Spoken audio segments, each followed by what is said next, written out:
What's going on, everyone? Alex Hormozi, CEO and founder of Acquisition.com. I'm here to talk to you about how to make more money with your offers. We own a portfolio of companies. We help $3 to $10 million minimum companies get to $30 million plus and scale and exit in 3 to 5 years. And for everyone who's below that level, I'm just giving you all this stuff for free with the hopes, genuinely, that you use the stuff and grow to the point where I could maybe help you get rich once so that you never have to get rich again. We're definitely the make your last dollar people, not make your first dollar people. And so this is just my free gift to you because I just want everyone to be wealthy. So let's rock and roll. So creating the Grand Slam offer. All right. So once you know that you're in the right market, you're charging, you've broken your beliefs around pricing, you understand how to deconstruct and recreate value. Now it's time to actually put those pieces together and figure out the outcomes that our clients are going to have, the problems, and how we're going to solve them. All right.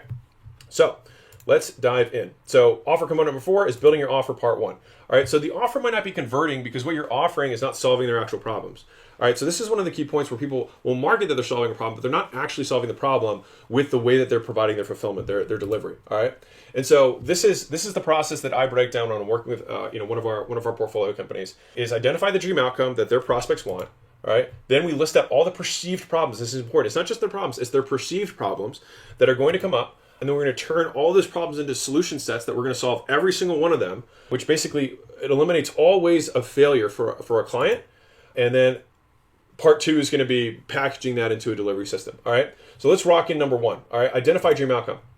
So remember this little graphic I had before about the dream outcome. So the idea here is that here's the time period between where they are and where they want to be. We want to make this as easy as possible for this gap. We want the outcome to be as specific as humanly possible, which is this lovely purple arrow up here. And the sentence that you have to think about is, XX specific outcome in YY time period without biggest pain or fear, right? And so this is how we're really deconstructing the value. So we have to think, this is the value that they want. They want to lose 20 pounds in 6 weeks without any risk, right? Or without having to give up the things that they love.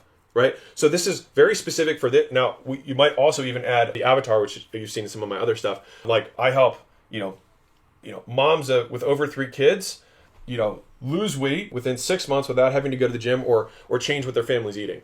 Okay, well that's going to be really, or without extra trips to the grocery store, right? Or whatever their biggest pain is. And this is why sometimes it's useful to be the prospect. So one of the best things that a lot of entrepreneurs do, an easy recipe for success is solving problems that you've already solved for yourself, which is a classic entrepreneurial journey. Is usually we suffer with something, we're plagued by it, we have the desire to solve our own problem, we solve it, and then we see other people just like us who are struggling the same way, who are down here at the bottom of the pyramid, and they want to be at the top, and we say, hey, I can help you do it because I've already done it, right? And if you think about, like for me, my entrepreneurial career was first I wanted to get in shape, I got in shape. From there, people started asking me how I got in shape, so literally people started paying me to help them, and it was weird because I wasn't even trying to make a business out of it. And then from there, I started a business, helping people get in shape. And then from there, all the people who were helping people get in shape, right? Other trainers, gym owners were like, hey man, how are you building such a good business here? Because in the beginning, I wasn't making money, right? And so then I had to figure out how to make money doing that one thing. And so then I was like, okay, well now I just figured out my problem of making my gyms. I had 6 of them. And so I started helping other gyms.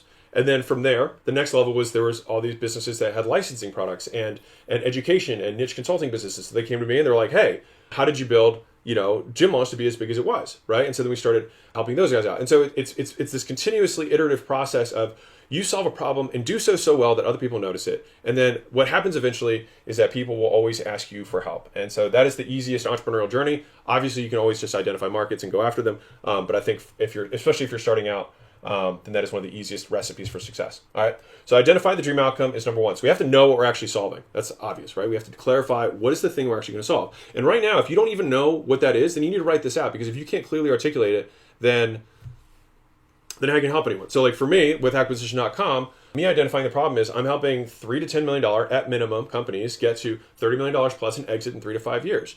Right? And they can do that without messing up, right? That's the dream outcome, that I'm helping a very specific avatar achieve a very specific result in a time period, 3 to 5 years, right? And to decrease their perceived likelihood of risk, it's like, well, I've already done this, 4 or 5 times. So we're really, pretty good at it. All right. And so that is the idea. All right. So second is list out all the perceived problems. All right. So what are the things that are preventing them from getting to where they want to go? Right. You have to think about this. What are all the things that you struggled with on your process, in your journey, right? And so I like to think about this in a couple ways. So one is, what is every single intricate step they're going to have to do or take in order to see success with your product, right? And so if I'm using weight loss as an example because it's a simple one and everyone understands it, obviously I like 1/5 of my portfolio is even fitness related. I just like it because everyone gets it. Which is one is like what are they have to do? They have to go grocery shopping, and then they have to pack and unpack the food, and then they're gonna have to cook the food, and then once they cook the food, they're gonna have to prep it up and divide it into little boxes. Then after that, they're gonna have to eat the food, right? And then from there, they're gonna have to clean their dishes from cooking and from eating the food, and then they also have to feed their family, and then they're also gonna eat out. And so there's all these problems that get in the way, and these intricate steps, step by step by step, that someone has to do in order to be successful when they change the way they eat, right? And so each of these issues has flavors of problems, all right? So if you think about this, like each one of those is one problem, all right? And so each problem has multiple components to it, right? Which for us as entrepreneurs is beautiful because it gives us endless opportunity to solve problems because that's fundamentally what we do. We solve problems. That's what entrepreneurs are, is problem solvers, all right? And so if you took the value equation that I talked about before, right, and you reverse that, right?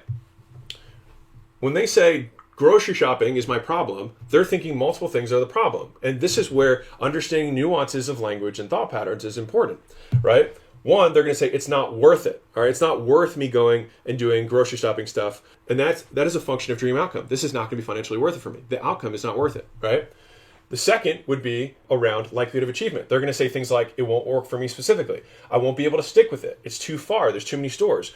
These are all excuses for likelihood of achievement. All right. So our goal is how can we reverse each of these things? How can we say, it is going to work for you specifically. You will be able to stick with it because of these things that we've done to take into account of that. External factors will get in my way, which is one of the most unique and service specific problems that will be specific to your service. Like if you're selling beauty stuff or you're selling, how to build a business model, or how to market or whatever it is, understanding the external factors that are going to get in the way is going to be the most unique part of this. But the remainder of these are actually fairly common across all services. All right. So the third thing, let's say, remember, we're just talking about grocery shopping here, is they're going to say, you know what, it's going to be too hard, it's going to be too confusing, it won't be enjoyable, and I'm going to be bad at it. All right. So think about all these appraisals. These are the thoughts that your prospects are thinking right now. All right. And so that is a function of effort and sacrifice, right? They're thinking this is going to be a lot of effort and sacrifice. And so what we're trying to do is for each of these, how can I make it easy? Right? How can I make it simple to understand? How can I make it fun? How can I gamify this? And how can I make them feel like they're actually good at it? Right? These are all things that we can change in their perceptions based on how we communicate to them. All right. And then 4 is going to be a function of time, right? It's going to take too long for me to do this. It won't be convenient for me. The outcome will take too long. All right. Which is a key point here. All right. So each of these problems, because I listed a huge amount of problems on the first page. Right? I said grocery list. I said grocery shopping. I said meal prep. I said eating out. There's all these problems. But for each of them, they're going to think about the 4 factors of value. And so the beautiful part about this is that this gives us as entrepreneurs so many opportunities to solve problems and provide value, which is the point. So compare what we're talking about right now and all of these different things. Hopefully your mind should be racing with ways that you're currently not solving problems that you can. And by doing this, you'll be able to position yourself in a way that no one else is positioned in the marketplace. Right? Because you're going to solve all these problems that no one else even talks about. And by doing so, you will show that you understand your prospects' problems better than anyone else. They will feel understood. And as a result, increase their conviction in the likelihood that they think that you will be able to solve their problem. That's the idea. All right? So each of these can have 5+ problems or external factors, right? And so I said earlier, grocery shopping, cooking, meal prepping, eating, cleaning food, dishes, feeding the family, eating out. All of them are going to come down to those those value equation of it's going to be hard, it's going to be time consuming, it's going to take too long, it won't work for me, it's not going to be sustainable, etc. Right? And we want to solve each of those problems for each of those external factors and things that are going to get in the way of their success. All right. And so that is why first we figure out what they want, then we figure out all the things that are going to block them. All right. That's listing out all the perceived problems. All right. And then we're going to turn all those problems into solutions. That's the third step here. Okay. And so I'm using the same example just to keep things simple for everyone. All right, so let's say the problem was buying healthy food and grocery shopping, right? And so I said it before, it's hard, it's confusing, I won't like it, I'll suck at it. So what we do is we create a system that will say how to make buying healthy food easy and enjoyable so that anyone can do it, especially busy moms, right? So all we do is reverse the things that people most likely struggle with, and then we actually solve that problem. This is just a word of copy on how to communicate the problem solving. In the next video, I'm going to show you actually how we're going to actually package and deliver this, but this is the communication behind it. All right. So if you say it takes too much time, how to buy healthy food quickly. All right. This is simple. We're not trying to be sexy here. This is just simple ways of taking problems and turning into solutions. It's expensive. How to buy healthy food for less than you can your current grocery bill.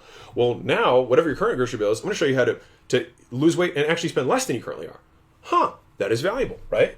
It's unsustainable. How to make buying healthy food take less effort than buying unhealthy food? Oh, well, then that will be sustainable. Because if it takes you less effort than your current thing does, then you're going to always do the thing that takes less effort to stick with, right? We always go to the path of least resistance as humans, right? Because we only have a certain amount of decision-making power, only a certain amount of energy. And so if I can make my solution less effort than buying the current things they are, then they're going to be likely to stick with it in the long run. And that's something we're going to communicate in our marketing and our sales copy, right? It's not a priority for me. My family's needs are going to get in my way. You know, my kids, they don't want to eat this kind of food. Well, how to buy healthy food for you and your family at the same time, right? So you can go to the same store, right? So this, again, we're only solving the problem around grocery shopping. We would do this list for each of the problems. Now, we'll be able, this is chunking down, right? This is breaking apart, and then we're going to rebundle these things back together in distilled bullets. But this is the process that I go through when I'm thinking about how to solve problems. All right, and then finally, you know, it's undoable if I travel. I won't know what to get if I'm eating out. And then simply put, it's like how to buy healthy food when we're traveling. All right, like I'm not trying to be crazy here. It's just understanding. Literally, if you say this to somebody, and you just said the backside of the equation, the thing is each of them has a handful of these in their mind of reasons. You don't know which one it is, and that's why we have to solve all of them in order to increase the maximum likelihood of conversions for the offer and also solve all their problems, right? And so that is how we turn all the problems into solution sets. So big picture, the first half of creating the offer is understanding what they want, the dream outcome, listing out all the things that are their perceived problems that are blocking them, which for me, I like to think of that as every single intricate step of what they actually have to do in order to be successful. Another hack around that is simply thinking, what is the next need? What is the need before and what is the need after? What is my client journey before and after they work with me? And then trying to solve those problems too. And so the idea here is that we can just lubricate their path from where they are to where they want to go so that they have no obstacles whatsoever that we have not already accounted for. By doing that, we can ensure success, and by extension, make sure that they love us and send all their friends. All right. And so then step 3 is we turn all the problems into solutions, and that is exactly what we did. All right. So that is part 1 of creating the Grand Slam offers, outcome, problems, and solutions. In the next video, what I'm going to do is I'm going to talk about Grand Slam offers, which is sales to fulfillment, how to do it, the cheat codes, and how to actually stack these things into the thing they're actually going to sell them.